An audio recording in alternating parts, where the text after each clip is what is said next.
Il y a plein d'archis et du coup il y a plein de pratiques, mais celle qui me paraît la plus convenable, c'est de faire avec le contexte, qu'il soit urbain, qu'il soit social et surtout le contexte environnemental. Aujourd'hui, on peut pas du tout ne pas le prendre en compte. Donc ce sont vraiment des points qu'il faut absolument mettre au cœur du projet. Bonjour et bienvenue dans le podcast La vie des autres, un podcast unique tourné vers la vie quotidienne de personnes qui nous ressemblent. L'idée est de découvrir certains parcours, certains métiers et certaines manières de penser, tout ça dans un seul but, découvrir les autres. Avant de commencer l'épisode, je voulais juste vous informer qu'une campagne Ulule lancée par la librairie Les Pluches Livres est actuellement en cours pour intensifier l'offre de la librairie, mais pas seulement. La campagne se termine le 26 mai, donc seulement quelques jours après la sortie de cet épisode. Tous les détails sont dans le lien en description.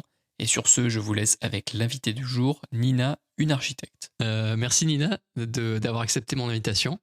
Déjà, comment ça va ? Est-ce que tu as passé une bonne journée aujourd'hui ? Bah déjà, merci à toi Lucas de m'avoir proposé ce podcast. Ça me fait très plaisir d'être là.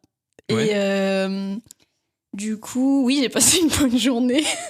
Non, mais non, parce que parfois certaines personnes, elles arrivent, elles sont un peu stressées, surtout par les micros et tout. Toi, ça va ? T'es assez détendu ou... Non, pas du tout. Je suis très stressée.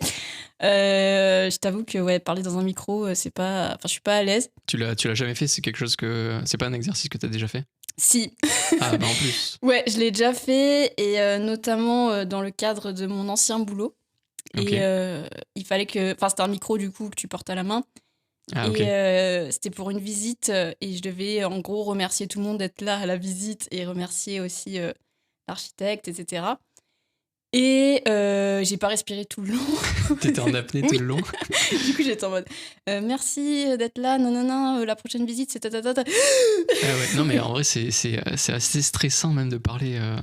En fait, à partir du moment où il y a une interface, que ce soit un micro ou une vidéo ou quoi, n'importe quoi, en fait, t'es plus du tout le même, quoi. Enfin, en tout cas, moi, Ouais. je suis pas le même. Et Toi, ça va, t'as l'air à l'aise. T'es rodé maintenant. ouais, ça fait que le deuxième. Là, t'es la troisième, donc. Mais bon, c'est normal. T'es un peu familier avec le podcast ? T'en écoutes ? Oui. Oui.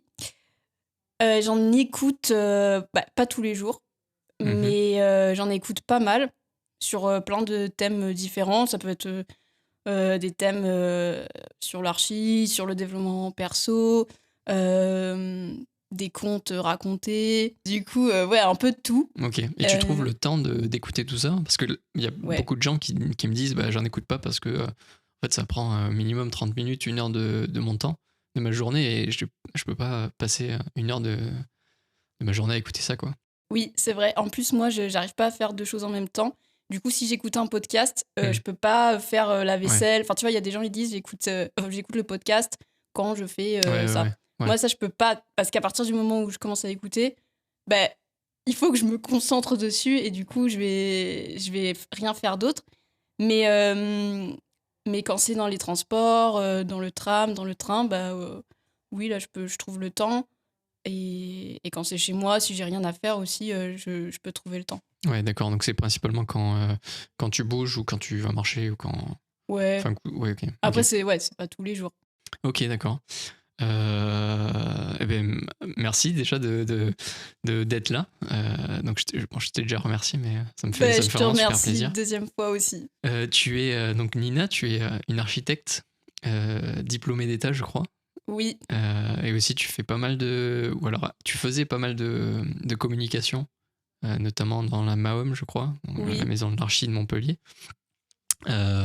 Pour les gens qui ne te connaissent pas, est-ce que tu pourrais te présenter, dire un peu qui tu es, d'où est-ce que tu viens, et quel est ton parcours scolaire un peu ?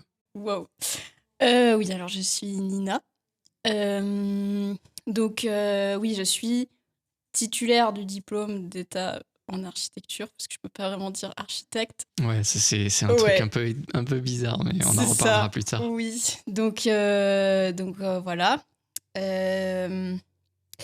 C'était quoi le début de la question ? C'était qui tu étais et oui. d'où venais-tu ?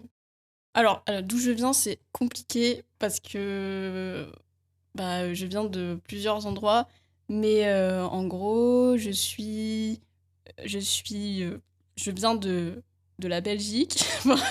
Je suis Ok. belge, mais j'ai grandi à l'île de la Réunion. Tu es né en Belgique, du coup? Ouais, je suis née à Bruxelles et très tôt, quand j'avais 5 ans, on est parti vivre à l'île de la Réunion. Donc j'ai vraiment grandi à la Réunion. Ok.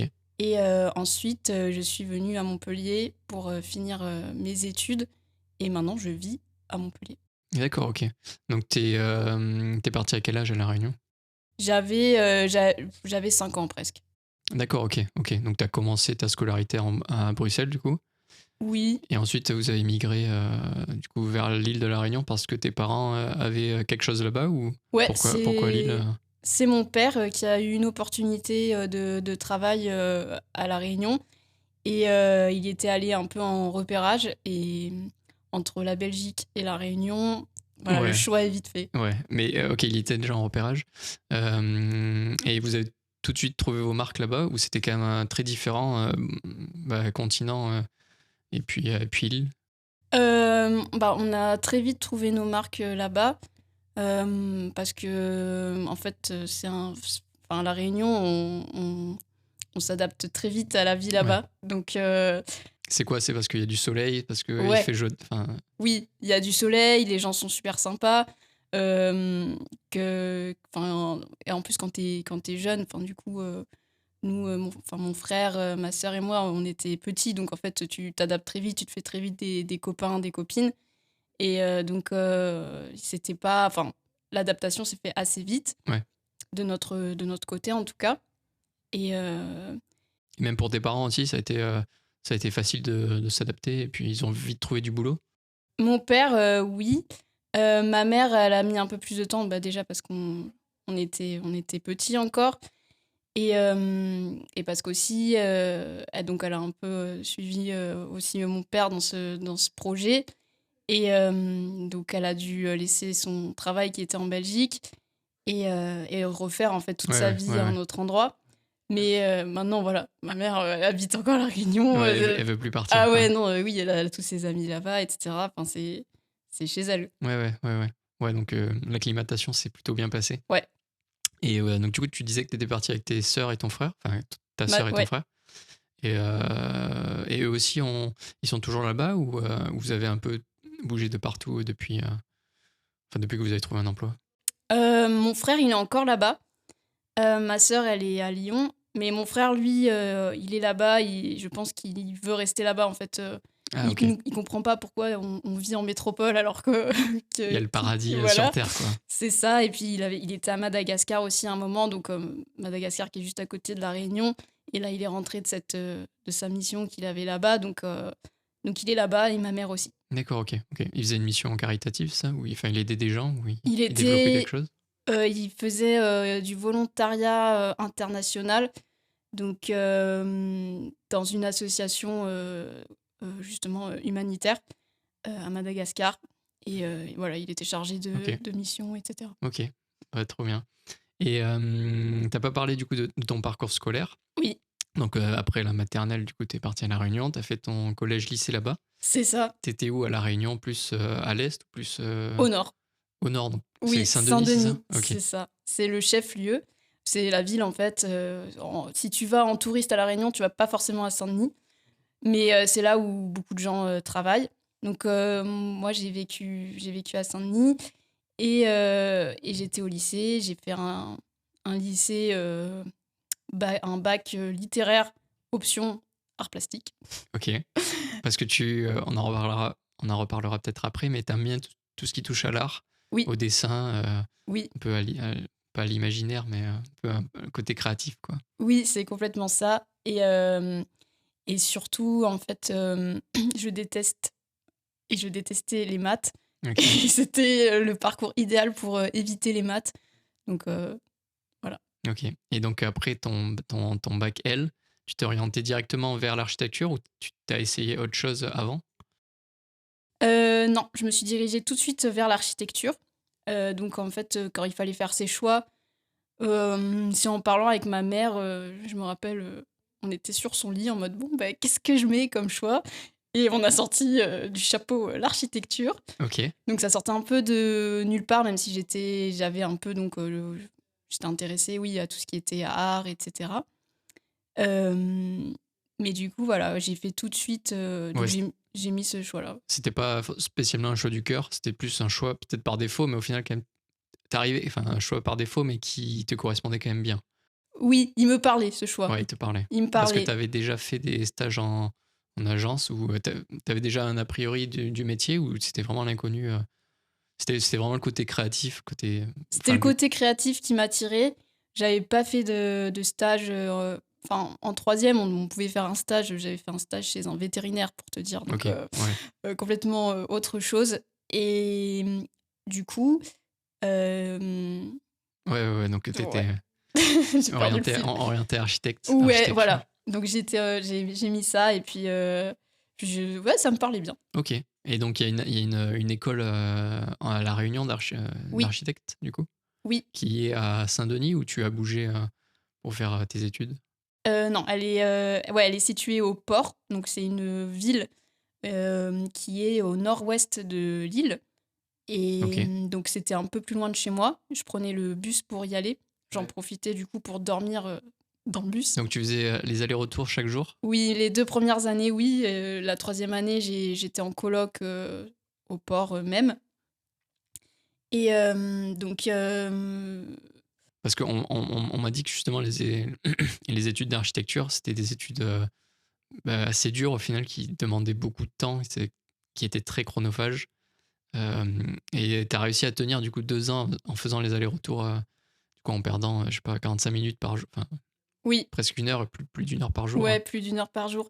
Oui, je pense que ça m'a clairement pas aidée. Après, je pense que j'étais pas non plus prête à partir totalement de chez moi. Parce qu'en fait, quand Ouais, d'accord. je m'en rends compte maintenant avec le recul, mais Avec l'âge. avec l'âge, ouais. Quand t'as 17 ans, en fait, t'es encore Ah, jeune. t'étais un bébé, ouais. Oui. Ouais. Donc, et ben, quand t'as 17 ans et que t'arrives en archi, enfin, moi, je me suis pris une claque, quoi. Donc, oui, niveau charge de boulot, c'était compliqué. Et du coup, bah, les allers-retours en bus, ça n'aidait pas. Mais du coup, j'en profitais pour Ouais. dormir. Et malgré cette difficulté dans les études, t'as toujours voulu continuer, quoi. Tu t'es pas dit à un moment donné, vas-y, j'en ai marre, ça me saoule, j'arrête, quoi. Si. Ah, À un moment, vraiment, je subissais un peu les études. J'avais vraiment du mal à m'organiser. Et donc, j'étais très souvent en charrette, comme on dit dans le milieu de l'archi. Donc, c'est par rapport au Rhum de la Réunion ou ça n'a rien à voir? ça n'a rien à voir parce Ok, que donc tous les c'est. archis disent je suis Oui, charrette. oui, Ok. oui, oui, c'est vrai. Je crois que. Alors, il y a plusieurs légendes, mais je crois que ça vient du fait que il y a longtemps, quand les étudiants en architecture étaient très en retard, notamment pour leurs maquettes, ils devaient déplacer les maquettes Sur des charrettes. sur des charrettes parce qu'elles n'étaient pas encore Ok. finies, tu vois. Ok. Bon, après, j'ai peut-être déformé un peu l'anecdote, Ouais, non, mais mais écoute, c'est peut-être une légende, mais bon. En tout cas, ouais. qui t'a marqué. Et puis. Mais en fait, du coup, le mot charrette, il est vraiment national, quoi. Ouais, Même, ouais. je pense peut-être dans les Mondial. autres pays. Ouais, peut-être mondial. Charrette. La charrette. Non, c'est vrai, je sais pas. Mais est-ce que tu as des échos d'architectes étrangers? Est-ce que tu discutes avec des archis étrangers ou c'est vraiment. Enfin, rien à voir avec, avec la charrette, mais est-ce qu'ils ont les mêmes problèmes que les architectes français en termes d'études compliquées? Je sais pas exactement du coup, je peux pas trop parler à leur place. Ouais, ok. Mais c'est surtout qu'en plus, enfin, je pense que c'est un truc déjà qui est lié à l'architecture parce que on veut un peu nous préparer entre guillemets à la charge de travail qui doit nous attendre, enfin, quand on va Ouais, subir. Enfin, ouais, se lancer vraiment, tu vois, dans la vie active. Et en même temps, ben, enfin, justement, par rapport, en tout cas aux études, quand j'ai fait après un Erasmus, du coup, je suis allée en Italie, donc là, j'ai vu un autre rapport aussi à l'architecture dans un autre pays.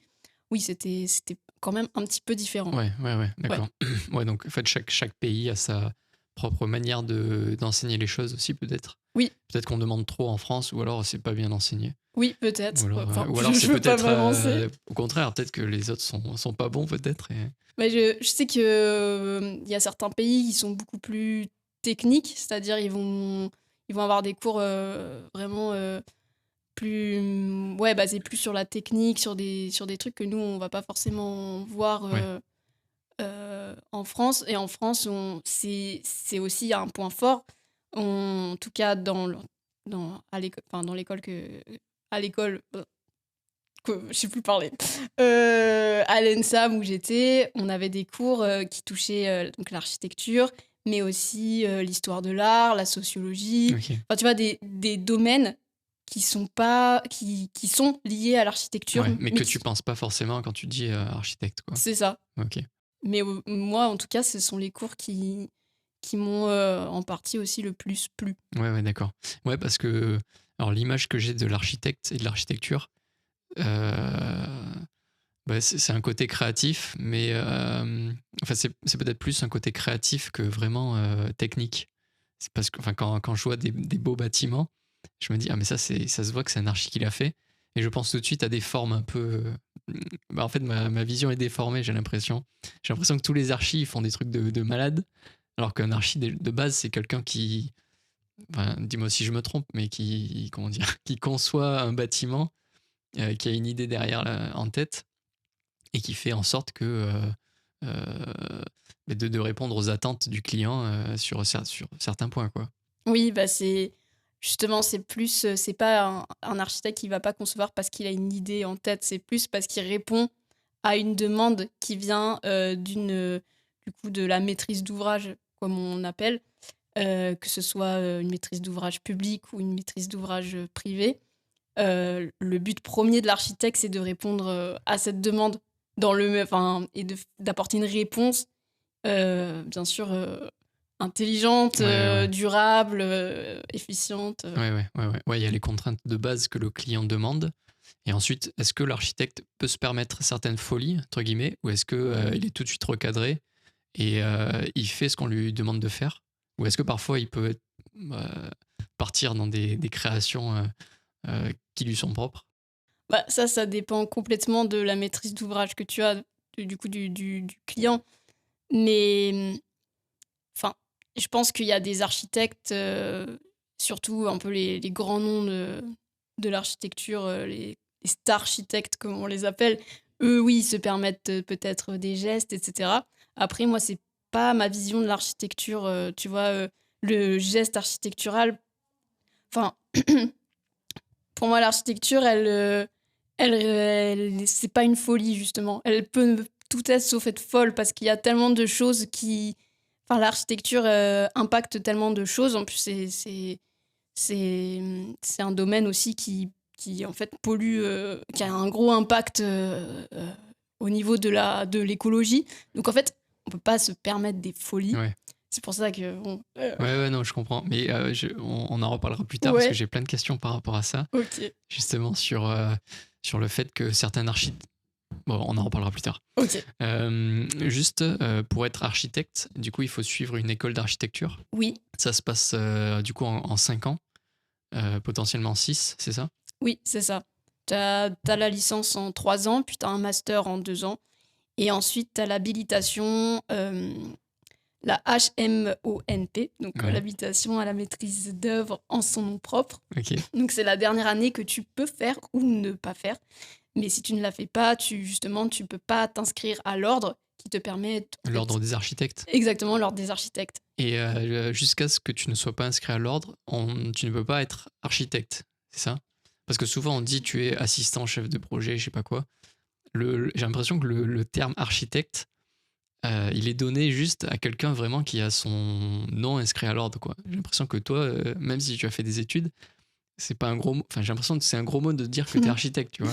Oui, en vrai, je peux pas dire, je peux pas dire que je suis architecte parce qu'en fait, la profession, elle est protégée justement par l'ordre.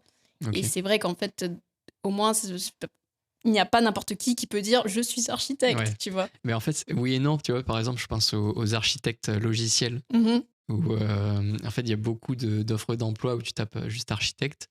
Et en fait, tu retrouves pas le métier que tu veux faire, quoi. Oui. Et je me suis un peu renseigné voir s'ils avaient le droit déjà de dire ça. Et apparemment, ils ont le droit. Il y a eu une déviation à la loi ou je sais pas quoi.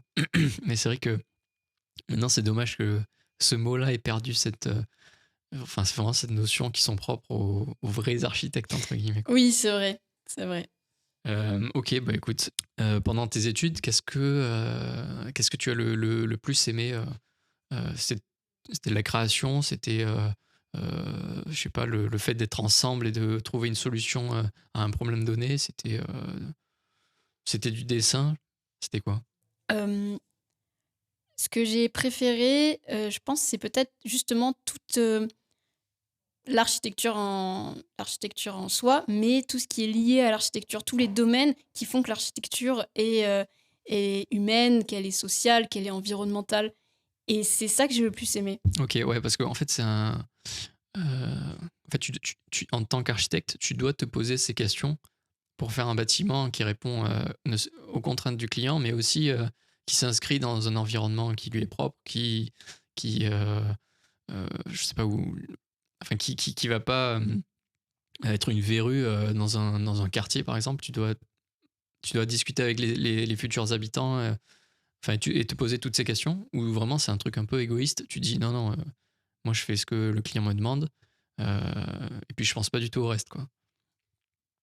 Euh, Ou peut-être que il y a les deux archis, peut-être il y a je le pense bon et qu'il le y mauvais a, archi. voilà, je pense il y a plein d'archis et du coup, il y a plein de pratiques différentes. Mais celle qui me paraît la plus convenable, c'est de faire avec le contexte, qu'il soit urbain, qu'il soit social et surtout le contexte environnemental. Aujourd'hui, on ne peut pas du tout ne pas le prendre en compte. Donc, ce sont vraiment des points qu'il faut absolument mettre au cœur du projet. Mmh. Ouais, ouais, ouais, bien sûr. Mais je pense que pour tout, enfin, surtout pour un métier où le bâtiment est visible par quelqu'un, je trouve que et surtout habitable, enfin, même que ce soit des bureaux, c'est quand même important qu'ils s'inscrivent dans un contexte particulier, quoi. Oui, en plus, tu as plein de réglementations qui te permettent, enfin, qui ne te permettent, enfin, Ouais, qui te cadre. qui Ouais, ouais, cadrent. ouais, ouais. Et en bien ou en mal, du coup? Est-ce que parfois c'est trop cadré? Ou est-ce que parfois c'est pas assez cadré et en fait tu peux faire n'importe quoi? Euh, je pense que c'est, ouais, je pense, je sais pas, enfin, je sais Ouais, pas non, mais qui je suis pour dire si c'est bien ou pas bien, mais en gros, je trouve que c'est bien qu'il y ait des cadres quand même, surtout quand tu es dans des contextes de certaines villes, tu vois, ouais. ou quand t'es, enfin tu vois par exemple le PLU, le plan local d'urbanisme, qui te donne un peu les règles pour qu'il y ait un ensemble harmonieux, etc. Ils sont pas, c'est pas des règles qui sortent de nulle part, tu vois. Mmh, mmh. Donc Ouais, c'est un minimum réfléchi, quoi. c'est Même ça, si certains pourraient être discutables, enfin, certains points sont discutables, mais voilà, ok. c'est ça. Ok. Et donc actuellement, moi, je veux dire que tu es architecte, Oui, même si vas-y, tu l'es tu pas, peux. mais C'est pas grave, il y a juste l'ordre qui va nous faire ouais, un procès. Non, je rigole. c'est pas grave. Au moins, ça me fera de la pub, quoi. Donc, quel est ton métier actuel? Donc, tu es architecte. Qu'est-ce que tu fais donc tous les jours? Comment se passe une journée en tant qu'architecte euh, comme toi? Oui, alors je suis salariée dans une agence d'architecture. Qui est privé? Oui, Ok. c'est c'est privé, c'est une société, quoi. Ouais, ouais, ouais, ouais, Mm. Et donc, je suis salariée. Après, je pense que je suis pas l'exemple type de l'architecte parce que déjà, j'ai un parcours un petit peu particulier. Et en plus, je suis dans cette agence, je suis à mi-temps. Donc, j'ai aussi un temps qui est restreint par rapport à mes collègues. Et dans mon agence, en tout cas, je suis un peu le couteau suisse, ok. le Bon, couteau couteau belge. belge de l'agence. Euh, et donc, je touche un peu à Ok. plein de trucs. Ok. Bon, au final, c'est pas plus mal. Au moins, c'est peut-être stressant parfois parce que tu sais pas tout, mais au moins, c'est formateur. Tu peux te dire, bah, il y a certains architectes qui ne verront jamais ce que moi j'ai fait, et puis, bon, tu peux essayer de prendre le bon côté de la chose aussi. Oui, je le vis plutôt bien. Justement, j'aime bien toucher un peu à tout, ne pas faire tout le temps la même chose aussi. Puis à mes collègues, eux, je vois par exemple ce qu'ils font. Je trouve que c'est super intéressant, mais moi, le fait de pouvoir un jour travailler sur un côté plus archi, donc de faire par exemple, on travaille sur la transformation d'un garage d'une maison, c'est un tout petit projet, mais c'est moi qui m'en charge. Mhm. Donc faire ça un jour et l'autre jour, aider sur les concours parce que c'est urgent, etc. Un autre jour, travailler sur les prix d'architecture. En fait, toute cette diversité me permet déjà d'enrichir un peu mon expérience Mhm. personnelle et de toucher un peu à tout et du coup de pas forcément Ouais, rester. m'ennuyer, quoi. Mais c'est un truc, je pense qu'on n'a pas. Enfin, moi, dans ma tête, au début, l'architecte, en fait, il faisait pas tout ce que tu as mentionné. C'est-à-dire qu'il faisait pas de. Comment dire pour moi, il était restreint à dessiner quelque chose, le modéliser en 3D, et puis c'est tout, en fait. Et en fait, j'ai l'impression, dans le métier d'architecte, t'as plein de pôles différents.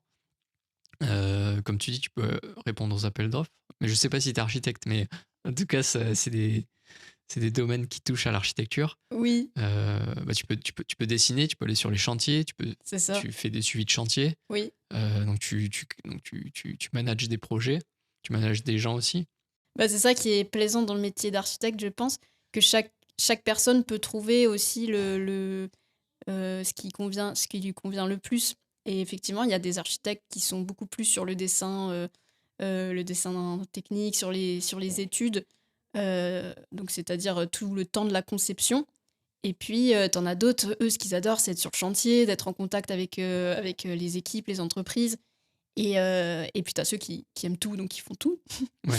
Et donc, c'est ça qui est bien avec le métier d'architecte, c'est que en fait, tu assures la conception donc, du projet. Et ensuite, tu assures aussi la réalisation et la coordination de tous les gens en fait, qui gravitent autour de ce projet. Parce que quand tu es archi, en fait, tu n'es pas seul. Tu as toute une équipe de maîtrise d'œuvre avec toi. Mais c'est ça que je pense qu'on on se rend pas compte. Mais par exemple, je vais prendre un archi connu. Attends, faut que j'en trouve un. Mais, je sais pas, un Jean Nouvel. Oui. Bon, tu l'aimes ou tu l'aimes pas, c'est pas grave. En fait, qu'est-ce qu'il fait concrètement? Est-ce que c'est lui qui dessine rapidement des formes et en fait, il y a toute une équipe qui fait ce qu'il a imaginé?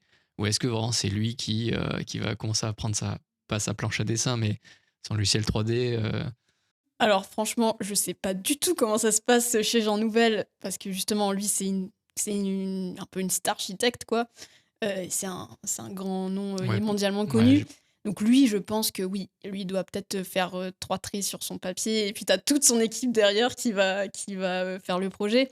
Mais Et comment on fait pour devenir une star architecte? franchement, Comment ça marche? Pourquoi certains, enfin des agences, j'en connais quelques-unes de nom et ils font des trucs vraiment splendides, quoi, super jolis. Et puis je pense aussi qu'ils s'inscrivent dans un contexte bien particulier qui répond à toutes les attentes. Et pourquoi ces agences-là, bah, elles sont pas connues ou déjà nationales, enfin connues dans la France. Enfin, qu'est-ce qui fait qu'il y a un changement de, bah, tu es une agence classique à une agence mondialement connue. je pense que c'est peut-être si tu conçois effectivement, déjà si tu conçois hors de la France, je pense déjà tu passes Ouais, du coup un d'accord. peu du côté mondial. Mais après, je pense aussi que ça dépend aussi enfin, par exemple, si tu es architecte, oui, tu vas avoir une plus large connaissance toutes les agences d'architecture en France qui, en ce moment, font parler d'elles. Et tous les grands noms, en fait, que le grand public connaît, c'est pas forcément les références qu'on a, nous, en architecture. Parce que les grands noms, je pense qu'ils répondent peut-être à un moment donné dans l'histoire à certains enjeux, certains mouvements, mais en fait, à un moment, ça passe. Donc, je pense que Et est-ce qu'ils arrivent à se différencier aussi par leur manière de créer? Est-ce que, par exemple, un Jean Nouvel, il a une patte Jean Nouvel, par exemple? Est-ce que c'est aussi ça qui les différencie et qui fait qu'ils sont connus ou pas du tout? Ça se trouve, c'est pas ça, mais. En vrai, peut-être. Après, je t'avoue, je suis pas une spécialiste de Jean Ouais, Nouvel. bon, prenez pour Jean Nouvel. Je sais pas, tu aimes qui. Moi, Moi, je connais Alvar Alto, par exemple. oui, j'imagine que tu as pu voir quelques Ouais, réalisations. mais là, vraiment, on voit. Enfin, tu reconnais tout de suite ces bâtiments, Oui. quoi. Même moi qui suis vraiment amateur, je suis une brêle en Mm. architecture. Mais ben ouais, tu reconnais sa patte et bon, apparemment, ça s'inscrivait dans un moment, une ère, entre Oui, guillemets, oui. bien particulière. Donc, C'est ça. Moi, je pense que du coup, aujourd'hui, l'architecture, elle s'inscrit aussi dans, dans des enjeux qui touchent beaucoup de domaines, tu vois, notamment, on en a parlé, les enjeux environnementaux. Donc aujourd'hui, les grandes agences, on va dire, qui font un peu parler d'elles, elles ont quand même un souci environnemental. Donc, c'est-à-dire que tu vas construire avec des matériaux locaux, des matériaux qui sont biosourcés ou géosourcés. Ta conception, elle n'est pas gratuite, tu vois. est-ce qu'il y a une réelle recherche derrière certains bâtiments ou est-ce que ben, les architectes prennent des matériaux de base et en fait font qu'avec des matériaux de base? Est-ce qu'ils ont Qu'est-ce que tu appelles par matériaux de base? bah, je pense à du béton principalement. Mais en fait, tu vois, par exemple, je sais pas si tu as écouté le podcast Hors Concours. Oui, C'est un podcast sur oui, je connais. l'architecture. Ouais. Du coup, pour ce podcast-là, j'ai écouté quelques épisodes. Et justement, dans un épisode, il y avait deux types qui avaient monté ce qu'ils appelaient un centre d'expérimentation, je sais pas quoi. Mhm. Et en fait, ils testaient, c'était comme une espèce de R&D, donc de recherche et développement, Ouais. sur des matériaux pour pouvoir les réutiliser dans leur propre conception. Oui.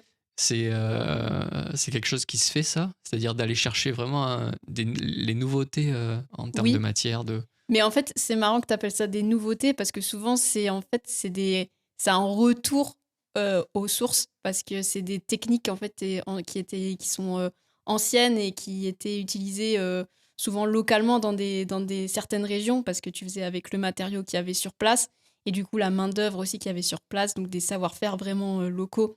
Donc c'est marrant qu'on appelle ça un peu des nouveautés alors qu'en fait, on ramène des savoir-faire et des matériaux qui ont existé depuis toujours. Ouais. Et aujourd'hui, il y a un retour à ça, ouais. Mais ça a un coût particulier, je suppose, parce que du béton, je pense que c'est facile à faire. Enfin, on sait les propriétés du béton, on sait que c'est bien, dans sa toute proportion gardée. Mais, Attention, Lucas. non, mais enfin voilà, je me demandais si vraiment il y avait une réflexion derrière sur Oui, il y a vraiment la vraiment recherche de la matière. Oui, il y a une grosse réflexion sur les matériaux parce qu'effectivement, le béton, c'est pas le matériau le plus écologique, ça c'est clair et net. Et surtout, en fait, on n'a pas assez de recul aussi pour savoir comment il vieillit ce béton. D'ailleurs, il y a pas mal d'architecture moderne, tu vois, des années Ah ouais. 60, comme ça, qui commence du coup À se casser la gueule, à quoi. vieillir. Et on voit on commence à avoir ce recul, tu vois, pour voir comment vieillit le béton. Mais il y a une vraie réflexion sur le matériau. Et justement, par exemple, nous, dans la région du coup Occitanie, donc là, on est dans l'Hérault, et à côté, on a le Gard, on a des super carrières de pierres massives. Et donc, nous, par exemple, à l'agence dans laquelle je travaille, on utilise beaucoup la pierre massive, qui a des propriétés, plein de propriétés, et notamment structurelles. Donc, tu peux faire en fait un mur. Ton enveloppe porteuse, elle sera en pierre massive, donc sans béton. D'accord. Et du coup, c'est une autre agence peut faire pareil? Oui, bien sûr. Mais vous, par exemple, vous avez vos propres artisans, du coup, qui s'y connaissent là-dedans. Enfin, il y a vraiment tout un écosystème autour de l'agence qui fait en sorte de pouvoir utiliser ces pierres en particulier. Oui, alors du coup, c'est pas nos artisans, en fait, c'est des entreprises qui sont spécialisées là-dedans. Oui, c'est nous, en fait, notre agence, on est juste l'agence, quoi. Et après, on travaille avec d'autres. Oui, d'accord. On va travailler avec des entreprises, justement, des carrières. Et puis des bureaux d'études qui ont l'habitude de travailler aussi avec la pierre, etc. Mais dans la région, oui, il y a beaucoup d'agences en tout cas, qui travaillent avec la pierre massive parce que c'est un matériau local qui est sur place et qui est pas, je veux pas dire de bêtises, mais qui est pas si cher, tu vois. Ok. Et puis qui est aussi joli, quoi, qui apporte sa patte Ah oui, particulière, quoi. oui. Plutôt qu'un mur, tout gris. Après, oui, Après les goûts et les couleurs, tu me c'est diras. ça, c'est subjectif. Mais en termes de mise en œuvre, en plus, là, tu peux faire plein de choses avec la pierre. Et puis, c'est assez simple de comprendre. Tu vois, par exemple, quand tu construis une école en pierre, les enfants, ils voient comment elle est construite l'école. Tu poses, enfin, littéralement, tu poses des blocs de pierre. Ouais, un peu comme des Lego, quoi. Exactement. Alors que quand c'est du béton, en fait, tu sais pas trop, tu vois, Ouais, c'est une comment espèce ça a de été vieux fait. mélange. Tu te dis, bon, ça tient. Au début, c'est mou et après, c'est dur, quoi. Ouais, c'est ça, tu vois. Après, bah, t'as d'autres matériaux, genre la terre crue aussi, qui, depuis quelques années, qui revient, qui est aussi plus écologique que la terre cuite, tu vois.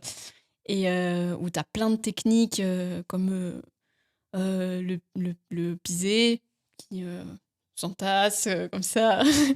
T'as le torchis, D'accord, enfin, d'accord. t'as Mais vraiment plein de... c'est des savoir-faire qui reviennent. C'est ça. Ok. Et qui, du coup, vu qu'ils reviennent, il y a forcément une main-d'œuvre qui est peut-être un peu plus chère. Et c'est ça, je pense aussi, Hmm. qui contrairement à un mur béton Ouais. où en fait, enfin, beaucoup d'entreprises peuvent le faire. Ouais, je comprends. D'accord, ok. Non, mais je trouve ça intéressant de voir toutes les perspectives qu'un architecte peut fournir, quoi. Et puis même tous les métiers qui gravitent autour de l'architecte. Tu as parlé d'un bureau d'études, par exemple.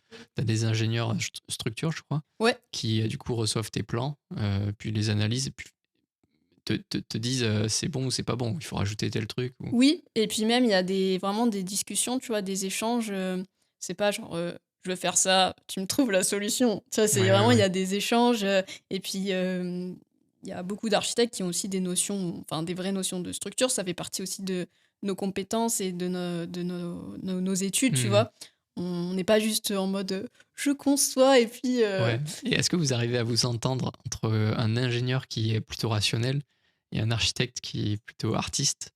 Est-ce que vous arrivez à trouver quand même un terrain d'entente sur, par exemple, je sais pas, l'archi a une idée bien précise, mais peut-être pas faisable en l'état, mais elle veut quand même pas modifier son plan, Bah enfin ça, son idée en tout cas. ça, je pense que c'est vraiment le cas des architectes.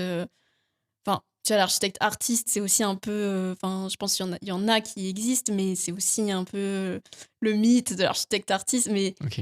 enfin, je pense qu'il y a beaucoup d'architectes, et notamment, moi, je vois ça à l'agence. Mes patrons, ils savent de quoi ils parlent, tu vois. C'est Ouais. pas... Ouais, c'est pas des peintres, quoi. Pas Ouais, des mais peintres, le hein. peintre, c'est bien aussi. Oui. Mais enfin, tu as des vraies connaissances. Tu vois. Ouais. Et du coup, tu peux vraiment échanger avec le bureau d'études qui, lui, a encore plus de connaissances, hein, sur sa compétence, parce que chaque bureau d'études a ses compétences. Du coup, ouais, tu as le bureau d'études structure, tu as le bureau d'études environnementales, tu as le bureau d'études, tu as l'acousticien, le cuisiniste, enfin, tu vois, chacun a sa compétence. Et est-ce qu'il n'y en a pas trop parfois? Parfois, oui, mais ça veut dire que ton programme, le projet est d'une complexité particulière, Ok. et que c'est nécessaire qu'il y ait toutes ces compétences qui travaillent ensemble. Et, Ouais. par exemple, une D'accord. cuisine professionnelle, tu vois, qui demande un certain circuit propre, sale, etc., tu Ouais. vois, bah ça, c'est bien si t'as un cuisiniste qui est là. Parce que ça, c'est même l'architecte, pardon, qui doit décider du passage de l'air propre à l'air sale et tout ça. Bah, dans la conception, il Enfin, doit le prendre en compte, ouais. ouais, d'accord. Mais le cuisiniste, lui, il Ouais, viendra aussi en conseil. C'est pour ça, tout le monde travaille ensemble. Et c'est l'architecte, lui, il vient un peu coordonner toute cette équipe de maîtrise d'œuvre euh, pour que le projet se fasse bien et ouais. qu'il Qui rentre soit dans bien les temps. réalisé. Oui, moi aussi. Ouais. Ok. Ok, mais c'est trop cool d'avoir ton avis là-dessus. Et puis même, c'est toujours mieux d'avoir quelqu'un qui travaille dedans. Oui. Bon, Après, même quand si tu même, me dis que tu n'es pas oui, voilà. l'architecte modèle, entre guillemets. C'est ça, on va dire en plus que j'ai pas énormément d'expérience encore, donc là je te dis un peu ma vision des choses, mais bien sûr, Et t'as quand même t'as envie de continuer dans l'archi? Est-ce que t'es fier d'être architecte, par exemple? oui, je suis fière, même si j'ai du mal parfois à dire que je suis architecte. Et outre la question Hmm. de pouvoir Du dire terme. du terme, ouais. Mais j'en suis fière. Après, j'aime beaucoup de choses. J'ai beaucoup de centres d'intérêt. Et du coup, je sais pas si j'ai envie de faire que de l'architecture. Ok. Et c'est quoi les centres d'intérêt dont tu parles? Bah, C'est toujours lié à l'architecture ou c'est oui, vraiment un truc. Je- c'est peut-être du dessin, peut-être de la lecture. la sieste. Oui, bah oui, c'est très lié à l'architecture parce que c'est marrant, on en parlait avec une copine architecte que tu connais très bien. On se disait qu'en fait, une fois qu'on est entré dans l'architecture, en fait, c'est hyper dur d'en sortir. C'est C'est hyper dur parce que dans ta tête, tu vis archi ou c'est hyper dur parce que ça t'ouvre pas de porte ailleurs? Non, ça t'ouvre par contre plein de portes. L'architecture, ça c'est bien et les études, en tout cas celles que j'ai connues, elles te donnent tellement de compétences, de skills que tu t'adaptes très vite à plein de choses. Enfin, tu vois, on a vite des compétences en graphisme, alors que tu vois, on n'est pas graphiste. On a vite des compétences aussi en dessin pour certains. On a des compétences parfois du coup en écriture, etc. Donc en fait, ça nous offre pas mal de portes. Ok. Donc non, c'est plus que c'est dur d'en sortir justement parce que c'est un peu comme une relation, Ouais. Ok. tu vois. Ouais, non, mais je comprends. Mais Genre, ouais, non, mais ouais, c'est ta vie, quoi. Donc c'est difficile bah, je de. dirais pas que c'est ma vie Enfin, ouais. parce que justement, je veux pas que ma vie se résume au travail que je fais. Non, même pas forcément au travail, mais juste à la réflexion Oui, de l'architecte, ouais, je pense qu'après puis on est tout impacté. tout ce qui gravite autour, quoi. C'est ça. Donc moi justement, j'aime vraiment tout ce qui gravite autour de l'architecture, ce qui fait la ville, tu vois, la culture architecturale en fait. Et bah, d'ailleurs, mon tout premier travail, c'était ça. Donc comme tu l'as dit au tout début, je travaillais à la MAOM, la Maison de l'architecture Occitanie-Méditerranée, donc qui est une association qui a pour but justement de diffuser la culture architecturale auprès de tout le monde, donc, et surtout du grand public. Ok. Donc moi, par exemple, je peux assister. Vous faites quoi en fait? Vous faites On fait des visites, c'est ça, des ateliers? ouais, on fait des visites de bâtiments, des visites paysagères aussi, des balades urbaines. On fait des conférences, des tables rondes, des... Et les gens sont intéressés par ça? Enfin, ils sont curieux de voir tel ou tel bâtiment, comment il est conçu, comment. Oui, oui, justement, on a pas mal de gens du grand public, donc qui sont pas forcément, qui sont pas architectes. On a aussi des architectes qui viennent, on a des étudiants, et c'est ce mélange justement de public qui est super intéressant. Et en fait, le grand public, il est intéressé et friand justement de savoir ce qui se passe dans la ville, euh, de voir les projets, de comprendre pourquoi ils ont été conçus d'une certaine manière. Parce que parfois, justement, les gens ne comprennent pas Ouais. forcément et ça crée un peu un fossé justement entre les architectes et le grand public. Mais est-ce que c'est pas plutôt au rôle de l'architecte d'expliquer leur bâtiment? Oui, bah justement, c'est pour ça, nous, par exemple, dans le cadre des visites, on invite l'architecte Ah, d'accord. à présenter son bâtiment. Et c'est le mieux placé, en fait, pour l'expliquer, pourquoi ça a été conçu comme ci, comme ça, quel était le programme à la base, avec quelles entreprises ils ont travaillé, le mur, là, il a été mis Ouais. en place, les Pourquoi il petites est comme ça et tout anecdotes. ça, Ouais, quoi. c'est D'accord, ça. d'accord. Et ça se fait encore, du coup? Donc maintenant, t'es plus à la MAOM, Oui, mais il y a quand même tout le temps des visites qui sont faites? oui, c'est Ok. ça. Il y en Et comment a on fait pour s'inscrire dans ces petit visites? moment de Petit pub. placement de produit. Oui, parce que je suis plus à la MAOM, mais je suis bénévole et je suis trésorière de l'association. Attention. Ouais. Donc, je continue à m'impliquer dedans, même si je suis plus salariée.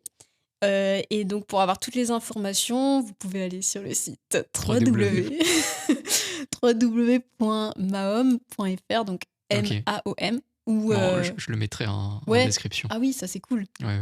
Et sur les réseaux aussi, on a un Instagram qui est très actif. Donc là aussi, tu peux facilement être au courant de Ok. toutes nos actions. Les visites sont une fois par mois? Oui, il y en a une fois par mois. Des conférences, ça dépend un peu. On fait aussi des ateliers dans les écoles. Donc, s'il y a des enseignants qui sont intéressés par des ateliers autour de l'architecture et justement de tous les domaines qui gravitent autour de l'architecture, ils peuvent aussi faire appel à la maison de l'architecture qui les met en lien avec un intervenant architecte ou artiste ou scénographe. D'accord, d'accord. Et toi, ce que tu aimes bien parce que tu es toujours bénévole dans cette assoce, euh, en fait, pourquoi? Ouais, Mais j'avoue. je sais pas, c'est le côté, justement, en fait, tu es avec des. bah, Avant, tu faisais un peu de marketing. Enfin, c'est toi qui faisais de la com plutôt. Je faisais. Enfin, Et c'est quelque chose que Ouais. tu aimais en fait. Oui. Enfin, je faisais pas du marketing. Non, ouais, je me suis peut-être trompé de terme. Oui, mais en gros, ouais, j'étais la chargée de mission de l'association. Et du coup, je faisais tout, à peu près.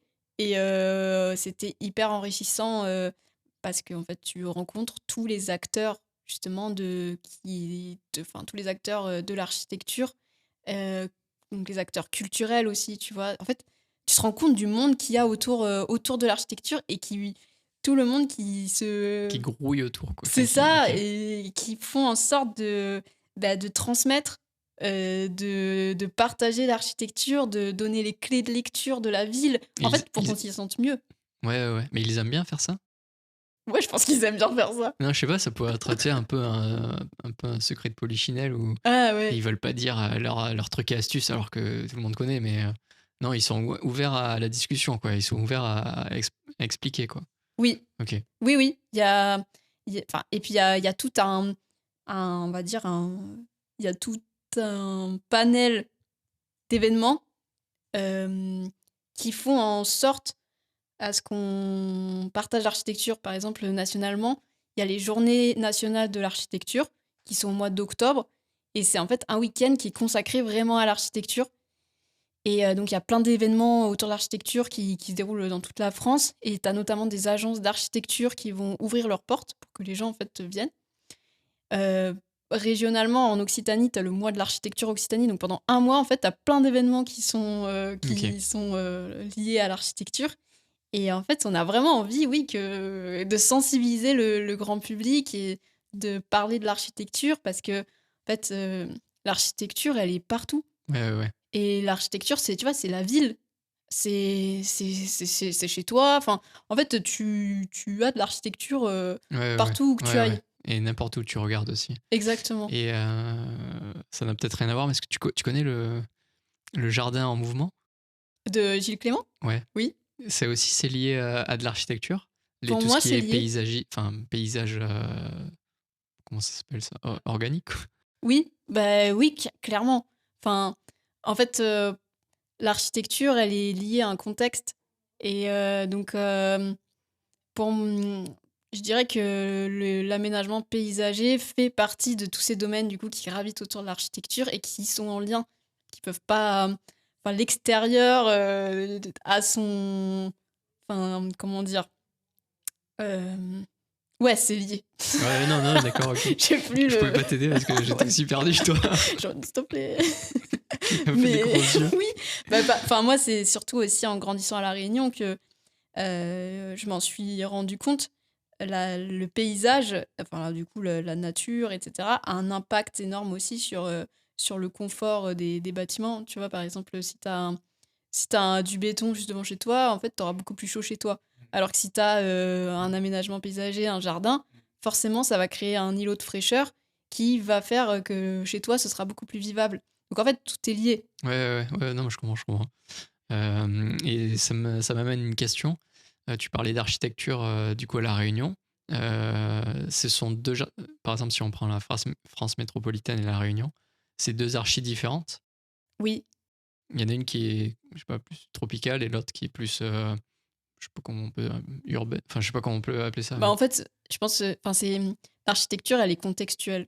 Donc, Ouais, où ok. que tu sois, elle est différente Ok. parce qu'elle s'adapte au contexte.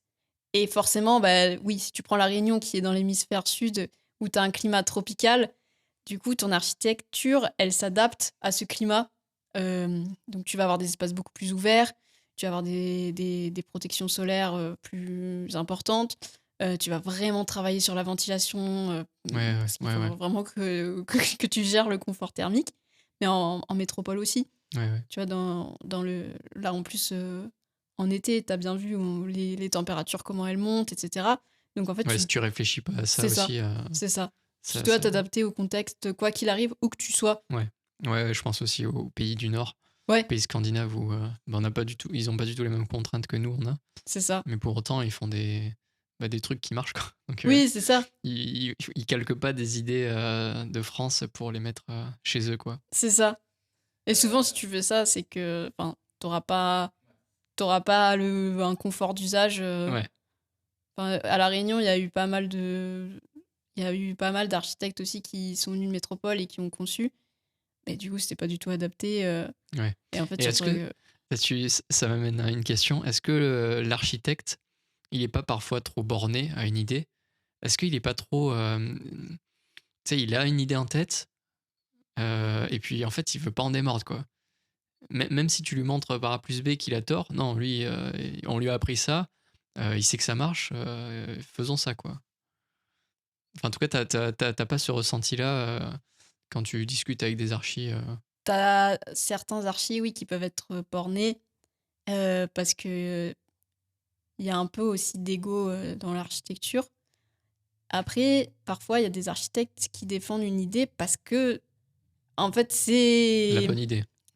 Enfin, pour lui. Hein. c'est même plus qu'une idée, tu vois, c'est une nécessité où clairement, là, en tant qu'architecte, tu vois, il doit défendre cette position-là. Parce que, surtout si c'est une position un peu engagée, etc. Ouais. Et puis, comme tu dis, comme il y a plein d'acteurs qui gravitent autour, il est un peu seul contre tous parfois, quoi, à défendre son idée. Parfois, oui.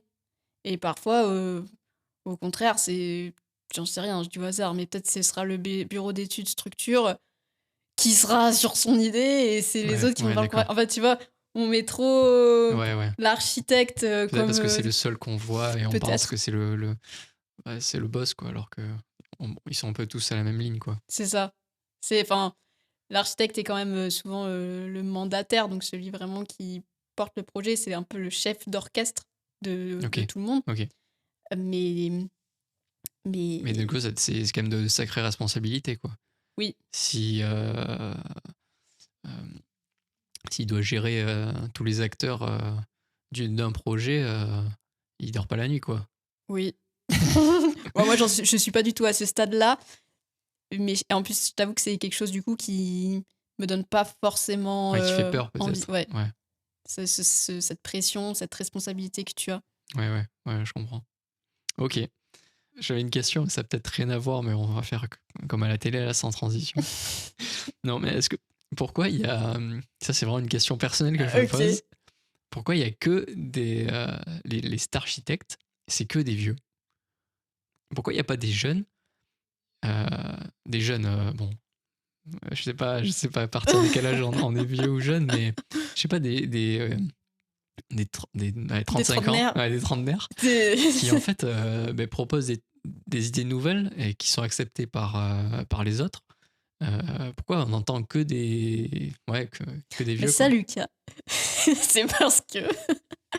c'est parce que justement, en fait, le grand public, si tu vas pas creuser un petit peu plus loin, et ça, je pense aussi, c'est le problème de l'architecture qui reste un peu un entre-soi, tu vois, et c'est pour ça que c'est très important de diffuser la culture architecturale et de sensibiliser les gens à ça, parce que, en fait, oui, il y a les architectes, c'est eux que du coup que le grand public va peut-être plus voir, mais il n'y a pas du tout que, tu vois. Je pense qu'ils sont... C'est une minorité, quoi. C'est ça, par rapport justement, au nombre d'architectes et voilà. d'agences.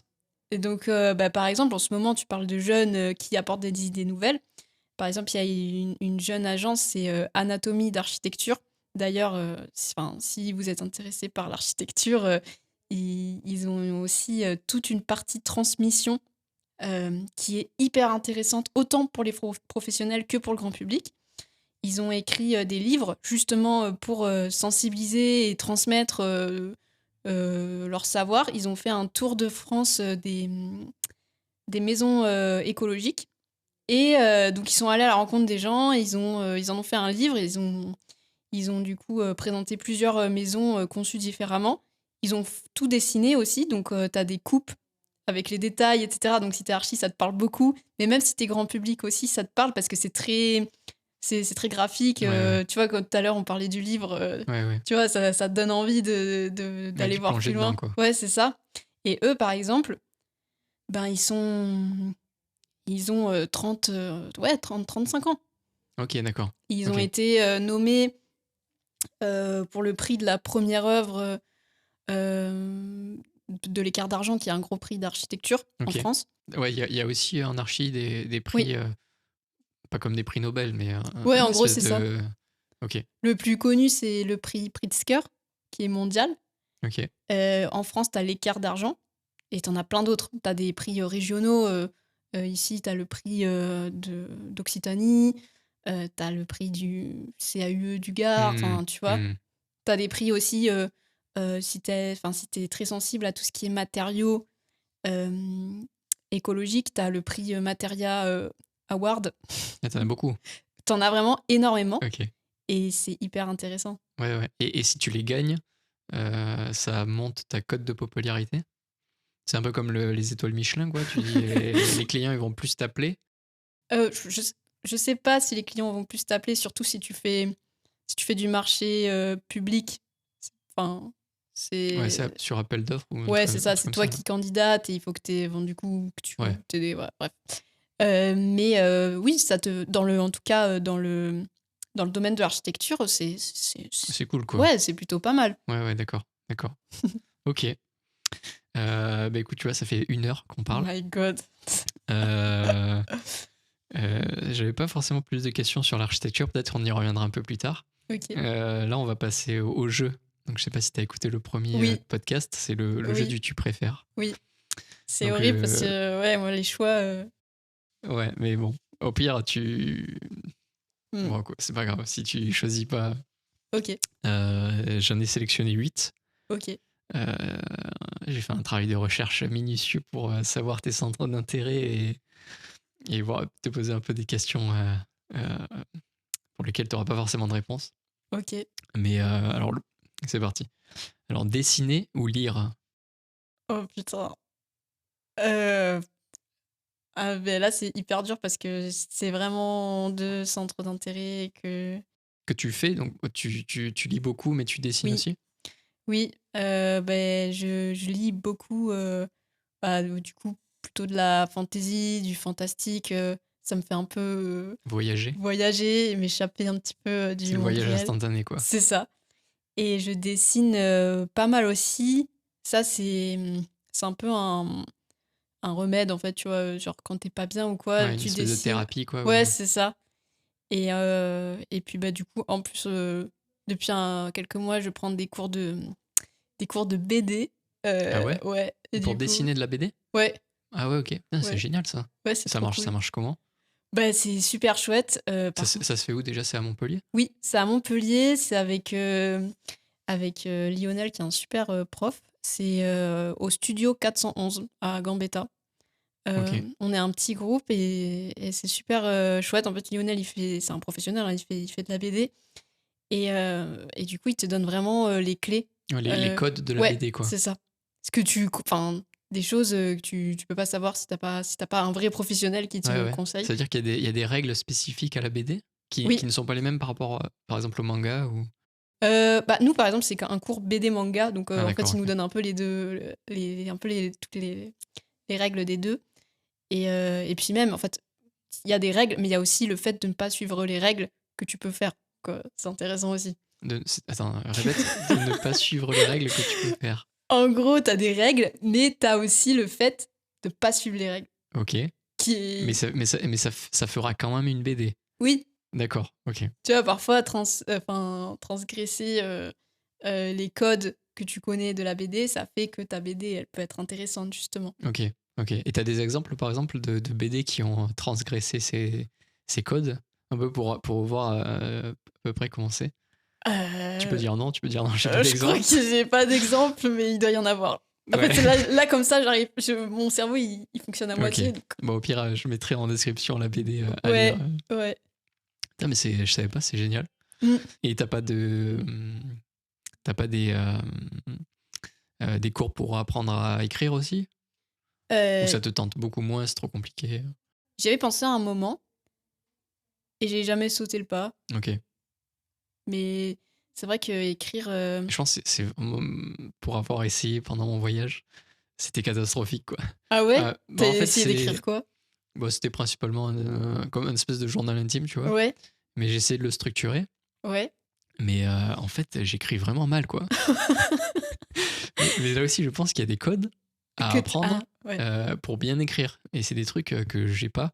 Et en fait, Mais quand est-ce que t'es pas trop dur avec toi-même? Ouais, peut-être. Est-ce que t'as essayé de faire lire à quelqu'un d'autre? Non, parce que ça, c'est intime, tu vois. Mais... Oui, là, c'est un journal intime.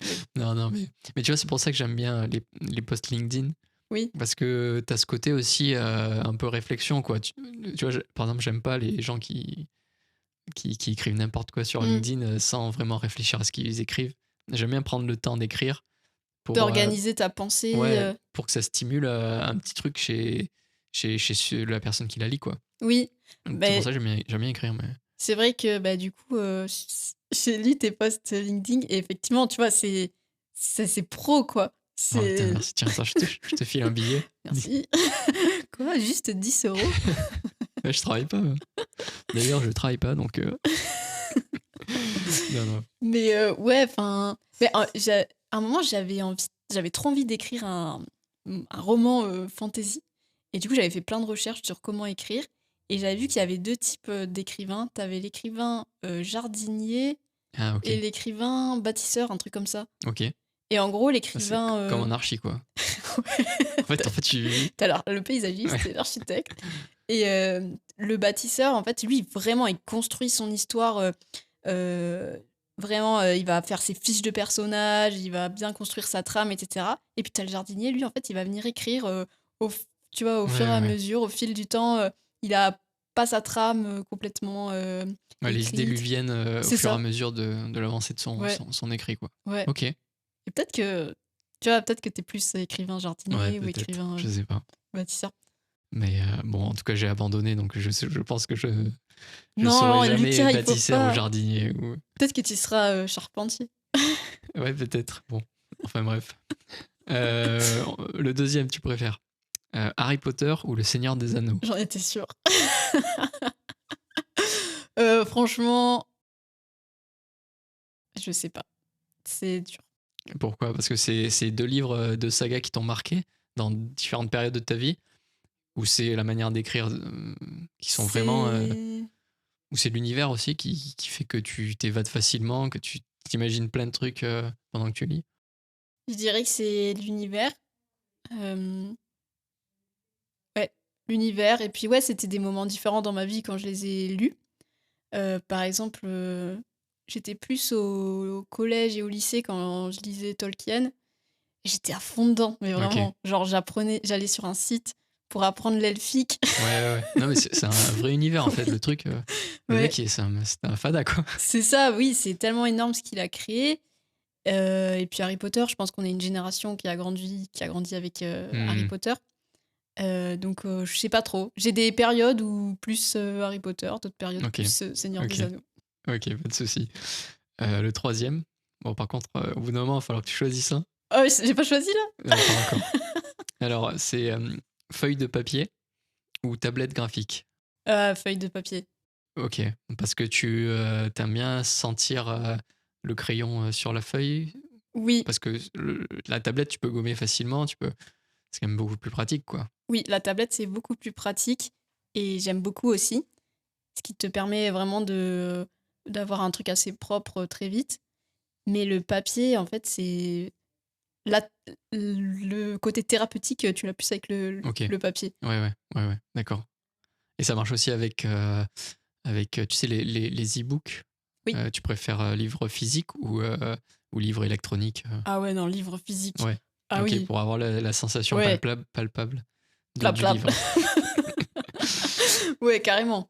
Okay. Et puis surtout, quand tu lis, enfin, je sais pas si toi c'est comme ça aussi, mais quand je lis, t'écris, mais tu lis pas. Je me relis pas. Ouais, du coup, quand tu... En tout cas, moi, quand je lis, c'est pour faire aussi une activité qui n'est pas sur de l'écran.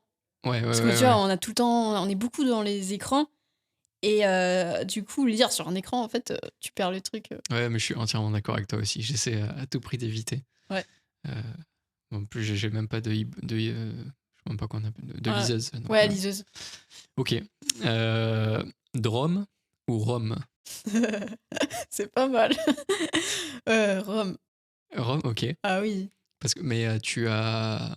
Je sais pas si tu peux en parler, mais tu as une villa dans la Drôme? Oh, c'est pas une villa, ouais, c'est une maison. C'est une maison, Oui. c'est une maison de famille. Et c'est un endroit où t'aimes bien aller parce que c'est un endroit calme qui te.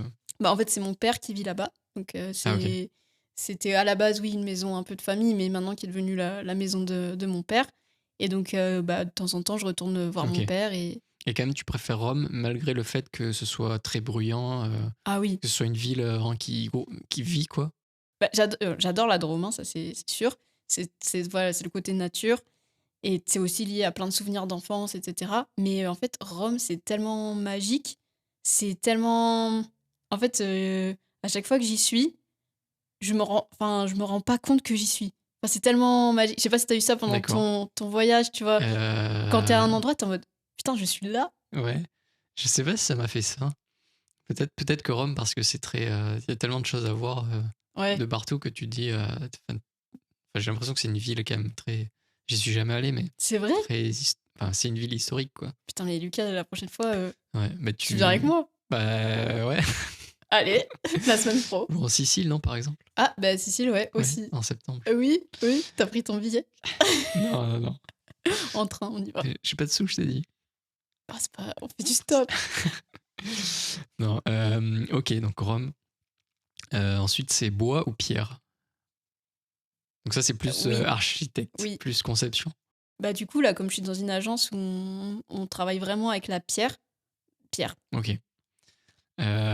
Chantier ou conception? En fait, moi, j'ai toujours pas fait de chantier. D'accord. Mais C'est... c'est pas une fin en soi, parce que j'ai entendu aussi quelques archis qui ont toujours conçu et qui n'ont. C'est peut-être un manque, mais en tout cas, tu peux quand même être archi. Oui, enfin, oui. Après, pour justement, pour devenir, tu sais, pour passer la HMONP, le mieux, c'est que enfin, en tout cas, tu dois suivre un chantier. C'est mieux si tu peux avoir C'est ta HMO. HMONP. Il faut le dire vite, je crois. Et du coup, j'en ai toujours pas fait. Peut-être bientôt, un tout petit chantier, à voir. Ouais, mais après, il faut commencer. Oui. Mais en même temps, du coup, je suis préservée un peu de tous les stress Tous les liés. problèmes qui Oui, peuvent y avoir au chantier, quoi. c'est ça. Ok. Et est-ce que tu penses qu'un archi doit quand même faire du chantier pour se rendre compte de la complexité de la chose et puis de voir toutes les personnes qui y travaillent et les comprendre aussi, comprendre leurs problèmes? Complètement, je pense que c'est complètement nécessaire que l'architecte aille sur le chantier et voit le chantier. Plus l'architecte est proche de justement de la réalisation du bâtiment réel, donc plus plus c'est un bon architecte. Ouais. Il y a même des architectes qui mettent la main à la pâte, qui participent au chantier. Enfin, ça dépend Ils bien sûr ils posent la première pierre, quoi. Ils vont casser le Voilà. champagne. Non, mais t'en as vraiment, ils mettent la main à la pâte. Bah, justement, l'agence que je te parlais, l'Anatomie d'architecture, eux, ils ont un projet qui, justement, où ils ont mis la main à la pâte. Donc, ils ont fait des quenelles. Des boudins? Ou des quenouilles. Je sais pas de quoi tu veux parler. En gros, c'est des boudins de terre mélangés avec de la paille D'accord. pour isoler leur plancher. Je veux pas dire de bêtises, hein. Ok. Je crois que c'était ça. Bah, par exemple, ils l'ont fait. Ils ont participé à le faire et ça avait fait aussi l'objet d'un chantier un peu participatif où les gens venaient en même temps se former sur ces techniques. Tu vois, tu participes au chantier et en même temps tu te formes. D'accord, ok. Ouais, Et donc c'est gagnant-gagnant, quoi. c'est ça. Ok. Et ça, je trouve que c'est super intéressant, notamment quand t'es architecte. En fait, si tu mets la main à la pâte, tu vas comprendre qu'est-ce que tu dessines, ce que tu conçois. Ouais, non, c'est sûr. C'est comme un cuisinier qui cuisine pas et qui ça. réalise, enfin, qui imagine que des plats, mais en fait, il fait jamais la chose, quoi. C'est ça. Ok. Bon, je sais pas si je te l'ai dit, ça là, mais architecture moderne ou architecture contemporaine? Et si tu peux nous expliquer la différence entre les deux, si jamais tu la connais? Oui. En fait, l'architecture moderne, c'est un mouvement qui date du coup exactement les dates, je pense. Attention, parce que T'as les j'ai dates fait des Ah, recherches. ouais, tu pourras me corriger si je me gourre. Je crois que ça commence vers 1930. C'est notamment avec Le Corbusier, tout ça. Et jusqu'aux années 1960-70. C'est un mouvement qui englobe pas mal de choses. Notamment, il y a eu toute une partie un peu autour de l'hygiène, tu vois, un Ok. mouvement un peu hygiéniste. Et tu as beaucoup de logements qui sont issus de cette période-là, qui sont en fait des super appartes, parce qu'ils étaient vraiment pensés avec la lumière, tu vois, pour la santé. D'accord. Ah ouais, d'accord, Ouais, ok. et puis tu avais des espaces un peu plus spacieux qu'aujourd'hui. Parce qu'aujourd'hui, malheureusement, on a pas mal de contraintes de coûts, d'espace qui font que les architectes, parfois, ils sont obligés de faire des logements. Pas ouf, quoi. Qu'on se le dise. Et voilà. Et l'architecture contemporaine, en fait, c'est l'architecture qui aujourd'hui, quoi. Ouais. Qui est contemporaine à nous. Ouais, d'accord. Et du coup, qu'est-ce que tu préférais? Parce que par exemple, moi, dans ma tête, l'architecture contemporaine, c'est les belles formes, tu vois. Genre les trucs, ok. je sais pas, le Guggenheim de Bilbao, je ne sais où, là. Tu vois, c'est ça dans ma tête. Ok. Et plus moderne, c'est plus droit au but, quoi. C'est-à-dire qu'on construit, c'est très efficace, mais en tout cas, c'est très différent de l'archi contemporaine. Oui, c'est vrai que en fait, l'architecture moderne, elle a des lignes très droites. Même si tu as quand même pas mal de lignes rondes, notamment si on garde Le Corbusier en exemple, la Villa Savoie, il me semble que je peux pas dire de bêtises, mais il me semble. Parce que là, tous les archives vont te En plus, tomber ça, c'est la dessus. référence. Mais c'est vrai que c'est des lignes très droites. Mais parce qu'en fait, c'est un mouvement qui est venu après l'art déco, l'art nouveau, qui avait des formes très. Qui étaient aussi géométriques, mais très arrondies. Ouais. Souvent, en fait, les mouvements, ils se. Il se calque avec les mouvements artistiques de l'époque. C'est ça, et puis surtout, ils se contrastent, tu vois. Ah, Genre, d'accord. quand t'as eu un mouvement comme ça, le mouvement qui va venir après, Et c'est à l'opposé de. c'est un peu l'opposé. Ok. Et là, je pense que l'architecture contemporaine, elle est tellement vaste que on peut pas dire juste l'architecture contemporaine, c'est le Guggenheim, tu vois. Ouais, d'accord. C'est. Et c'est ok. Non, mais d'accord. En fait, dans l'histoire nous le dira, dans quel mouvement, comment ils vont décrire l'archi contemporaine dans 50 ans. Ok. Et le dernier, est-ce que tu préfères être seul ou en groupe? Putain. C'est très compliqué parce que j'ai les deux. Il y a ce truc de est-ce que t'es introverti ou extraverti? Moi, je pense que je suis un peu les deux, tu vois. Non, mais Que... je pense même pas que ce soit introverti ou parce que tu peux très bien être extraverti et aimer être seul. Et vice versa. Ouais. Oui. Ben, j'aime beaucoup être en groupe. J'aime bien les gens. J'aime bien être avec mes amis. J'aime bien ça. Mais j'ai besoin d'être seule. Ok. J'ai besoin de ces moments où tu te retrouves seule. Oui. Et où tu fais tu fais une pause, quoi. Ou le point avec toi-même, j'allais dire. Mais... Ouais, c'est le moment pour recharger un peu les batteries. Et puis se retrouver seul, c'est aussi justement ce qu'on parlait, lire, dessiner. Ouais. C'est des choses que tu fais plutôt seul. Ouais, ces activités solitaires. Oui. Quoi. Ok. Oui, en tout cas, j'ai pas du tout de problème avec la solitude tant qu'elle est choisie, bien sûr, et pas non plus imposée, quoi. Et pas trop longue non plus. Ouais. Mais j'aime bien. Ok. J'aime bien mes petits temps seuls. Je pense que tout le monde aime ces temps seuls aussi. Si quelqu'un me dit non, j'ai toujours besoin d'être avec quelqu'un et tout, je pense qu'il a un problème, quoi. Ou alors. Mais d'accord, ok, bon, écoute, le jeu est fini. J'ai combien? J'ai gagné? Je crois que tu as répondu à 1 ou 2, quoi, sur les 8. Mais bon, c'est pas grave. Le but, c'est pas non plus c'est aussi de discuter de plein de sujets. On va passer à la dernière rubrique, qui est le futur de Nina. Si je te dis Nina dans 5 ans, où est-ce qu'elle est? Qu'est-ce qu'elle fait? Est-ce que elle a lancer ses projets? Nina, dans 5 ans, c'est hyper compliqué parce que justement, j'ai pas trop de vision future parce que c'est un peu flou. Mais Nina, elle sera peut-être, qui sait, elle sera peut-être à Rome. Enfin, je sais pas, peut-être. C'est quelque chose que t'aimerais partir de la France? Enfin, pour Rome principalement, mais. Oui, alors bah, j'aime quand même vivre en France. Je commence en plus à un peu à développer mon réseau ici, Ouais. etc. Mais oui, j'ai une passion pour l'Italie depuis que j'ai fait mon Erasmus là-bas. Hmm. Je suis vraiment tombée amoureuse de l'Italie et pas que de Et des Italiens. l'Italie. Voilà, d'un Italien en particulier. Donc forcément, j'ai un lien avec l'Italie. En plus aussi dans ma famille, j'ai une partie de ma famille qui est sicilienne. Ouais. Donc Donc, tu parles italien? oui. Ok. Oui, je parle italien et bon, je fais mes petites fautes. D'ailleurs, je prends aussi des cours d'italien pour m'améliorer. Ok. Et donc, ouais, j'ai vraiment une passion pour l'Italie. Il y a un truc, bah, comme je disais pour Rome, il y a un truc de magique. Et est-ce que tu penses pas, on dit souvent l'herbe n'est pas plus verte ailleurs. Est-ce que tu saurais t'adapter à la vie italienne et à y rester toute ta vie? Parce que parfois on y va qu'en vacances ou dans un contexte particulier Ouais. qui fait en sorte qu'on aime. Mais en fait, quand tu y habites, en fait, tu as aussi toutes les contraintes Oui, du pays dans lequel tu es. c'est clair. C'est Ben, quelque chose qui te fait peur?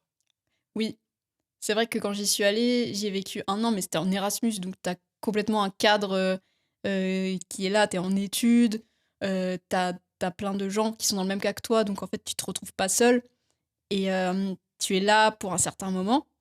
Donc c'est vrai que c'était un cadre assez chouette et y retourner sans ce cadre-là pour y vivre et s'y installer, ça fait un peu peur. Ouais. Après, donc, moi, j'ai mon copain qui est là-bas, donc ce serait une idée aussi de me rapprocher aussi de lui, mais pas que, c'est aussi un truc que j'ai envie de revivre. Mais oui, ça fait peur. Ok. Et surtout au niveau Après, du boulot, en fait. Ouais, mais je pense que tu as quand même une bonne longueur d'avance, c'est que tu parles très bien, tu parles italien.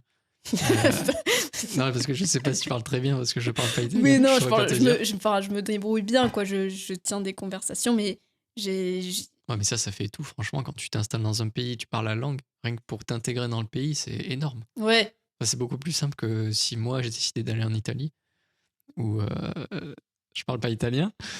oui, J'ai mais pas envie si de dire un toi, truc en italien parce que ça sera pas bon, mais.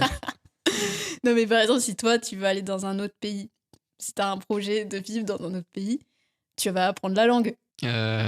Oui. Oui, mais je l'apprendrai une fois que je serai dans le pays. Ouais. Je pense. Je pense pas l'apprendre en France, tu vois. Ok. Après, je suis très très mauvais en langue. Ah ouais? Ouais, j'ai des problèmes, je pense. J'ai des problèmes dans ma tête.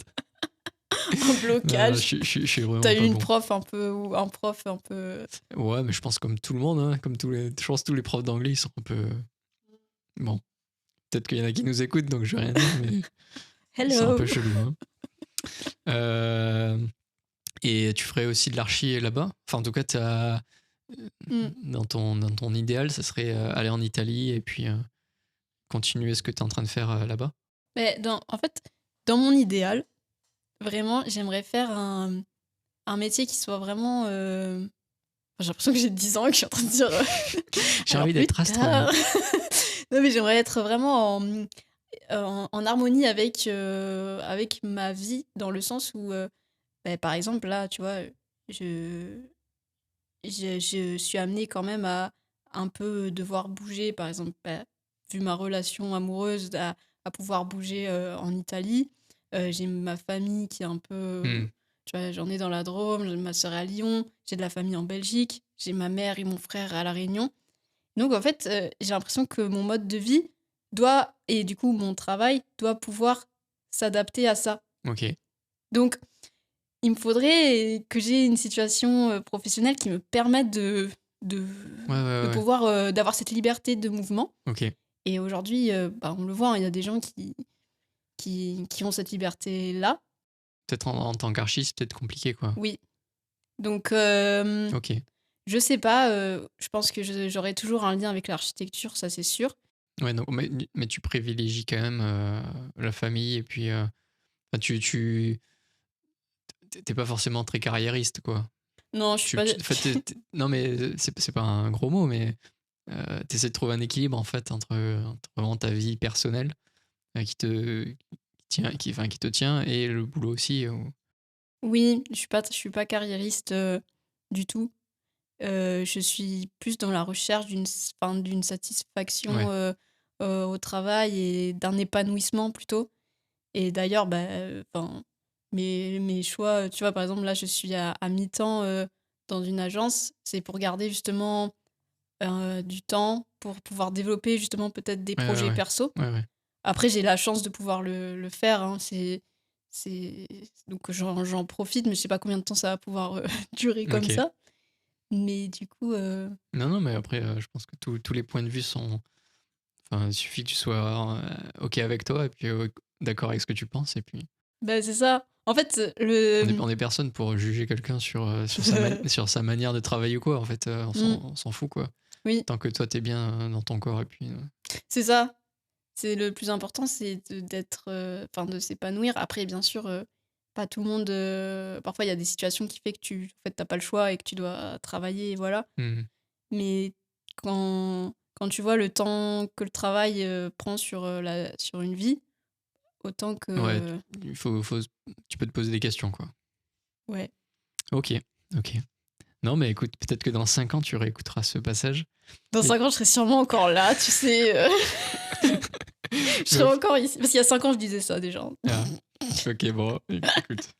Euh, J'avais une dernière question, mais je pense que tu y as répondu. Ça te tente pas de monter ton agence et faire tes propres projets, euh, aussi avoir les contraintes et tout le stress lié à l'agence, à la création d'entreprise. C'est pas quelque chose, enfin, c'est quelque chose qui pourrait t'intéresser ou Euh, c'est vraiment niette. Avoir mon agence, pour le moment en tout cas, ça m'intéresse pas forcément.